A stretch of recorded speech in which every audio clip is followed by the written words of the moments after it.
जय हिंद दोस्तों यूपी के सीएम योगी आदित्यनाथ जी का बहुत बड़ा बयान सामने आया है। उन्होंने कहा है कि जब 500 साल बाद मंदिर वापस ले सकते हैं तो इसमें कोई संदेह नहीं है कि हम सिंध को भी वापस ले सकते हैं। इस बयान से पाकिस्तान में पाकिस्तानी मीडिया और पाकिस्तानी लोगों में हड़कंप मचा हुआ है।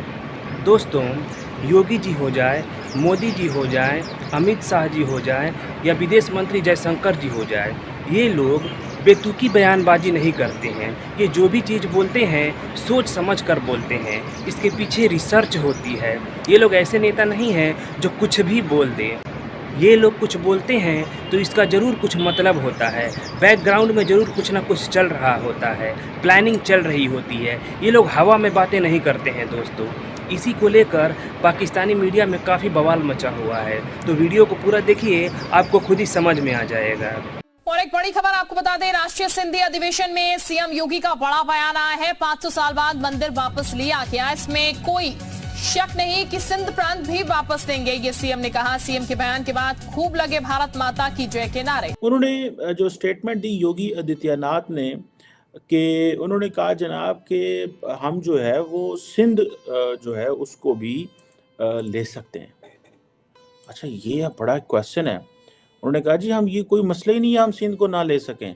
500 वर्षों के बाद राम जन्मभूमि वापस ली जा सकती है, कोई कारण नहीं कि हम सिंध वापस न लें। हम आपस की लड़ाई में इतने मगन है कि हमें भारत में मुसलमानों पर तोड़े जाने वाले मजालिम की जरा बराबर भी परवाह नहीं है। भारत में मुस्लिम दुश्मनी उरूज पर है। अब सिंध जिसे वो कहते हैं ना, और वो सिंधी जो कम्युनिटी है इंडिया के अंदर, उनको कहते हैं जी उनको बताने की ज़रूरत है हिस्ट्री का। और वो कहते हैं जी उनको बताना है कि वो कितना उनकी जो जैसे कहते हैं ना कि हिस्ट्री कितनी पुरानी है। आजादी के बाद पाकिस्तान में हजारों मंदिर तोड़े गए। इसके बाद भी कई प्रसिद्ध मंदिरों को स्थानीय हिंदुओं ने दोबारा बनवाया। सिंध के कराची के बारी कला में हिंगलाज माता का मंदिर है, जो 51 शक्तिपीठों में से एक है। माना जाता है कि हिंगलाज मंदिर में ही सती का सिर गिरा था। कराची के शौजर बाजार में पंचमुखी हनुमान मंदिर भी काफी पुराना है। सिंध के थार जिले में गौरी मंदिर कई 100 साल पुराना है। मोहम्मद अली जिन्ना रोड पर स्वामी नारायण मंदिर में हिंदुओं की आस्था है। सिंध के सुक्कुर में साधु बेला मंदिर भी हिंदुओं की आस्था का गढ़ है। आरएसएस मानता है कि हिंदुओं की उत्पत्ति सिंधु सभ्यता में ही हुई है, इसलिए अखंड भारत के लिए सिंध जरूरी है। सिंधु को क्यों नहीं, जो सिंध प्रोविंस है पाकिस्तान में, उसको क्यों नहीं ले सकते?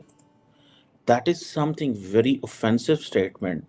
और उन्होंने कहा कि और वो भी जारी बात है, आपको पता है कि जो उन्होंने जो जन्मभूमि है राम की, जो कि बाबरी मस्जिद की साइट पे थी, अब वो टेंपल बन गया है। और वो कहते हैं जी 500 साल पुरानी हिस्ट्री हमने बदल दी है, तो सिंध क्या चीज़ है? और वो कह रहे हैं 500 साल बाद वहाँ पे लॉर्ड राम का जो मंदिर है वो अयोध्या में बन रहा है। और जिसे वो कहते हैं ना, ये भी एक है, मतलब ये एक बड़ी, मेरे लिए तो बड़ी एस्टॉनिशिंग चीज़ है। अच्छा, ये तो उन्होंने कह दिया। अब इसकी क्या कॉन्सिक्वेंसेस हैं? ये क्या स्टेटमेंट है? आपको पता है बाबरी मस्जिद जो है वो इस जगह पे थी जो अयोध्या में, वो 500 साल पुरानी एक तारीख है। और उसको पहले वो डिमोलिश किया गया, अभी उन्होंने सुप्रीम कोर्ट से सारा वो कर लिया, इजाज़त वगैरह हो गई।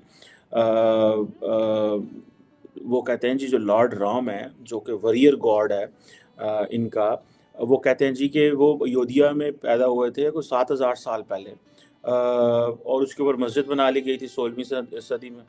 सो दिस इज़ व्हाट वो कह रहे हैं। अच्छा, ये चीज़ मुझे कई लोग कहते हैं वो जी जनाब ज्यूज़ जो थे फ़लस्तीन में तो 3500 साल पहले थे, कि मुसलमान तो अगले दिन आए हैं। सो हाउ कम, ये तो हमारी जगह, ये तो इतने हज़ार साल पहले हम थे। अच्छा, ये जो क्लेम है that's very astonishing to make, but there is a sizable section of Indian society and people in India, the Hindu community is doing exactly जो कि योगी साहब ने कहा। and at the same time ये जो चीज़ है पाकिस्तान में कहीं डिस्कस नहीं हुई कि इसकी क्या कॉन्सिक्वेंसेस हैं, ये क्यों बात की। आपको पता है इससे पहले जो क्या नाम है उनका, राजनाथ सिंह साहब, उन्होंने कहा कि हमें जो है वो जो पाकिस्तान वाला कश्मीर है लेने में मसला ही कोई नहीं है। वो तो कहते हैं वो तो हमारा है, और वो कहते हैं जनाब कि आप तो कश्मीर पे जुल्म कर रहे हैं, हम तो जुल्म ही नहीं कर रहे। अच्छा, अब ये एक नेशनल ये उन्होंने 2000 ये जून में बात की थी राजनाथ सिंह साहब। अब तो आप ये देख रहे हैं कि पीओके में क्या हो रहा है। मैंने एक बार कहा था कि मुझे लगता है कि बहुत ज्यादा हमको कुछ करने की जरूरत नहीं पड़ेगी। पाक ऑक्युपाइड कश्मीर के लोगों पर जो जुल्म ढाया जा रहा है, वहीं से यह डिमांड उठेगी कि हमको भारत में अपने को मर्ज करना है। एंड देन अमित शाह साहब, अमित शाह आपको पता है इज अ कोर, ठीक है जी, जिसे वो कहते हैं ना, वो है एक शख्स है, is everything in the BJP. इसलिए एग्रेसिव हूँ कि जम्मू एंड कश्मीर के पीएको को आप भारत का हिस्सा नहीं मानते हो क्या? एग्रेसिव ना हो, जान दे देंगे इसके लिए। क्या बात कर रहे हो आप? प्राइम मिनिस्टर मोदी, अमित शाह साहब, राजनाथ सिंह साहब जो पीछे साइलेंट बैठ के काम कर रहे हैं, अजीत डोभाल साहब, एंड देन डॉक्टर जो जयशंकर साहब हैं, he is the face of them, international face है उनका।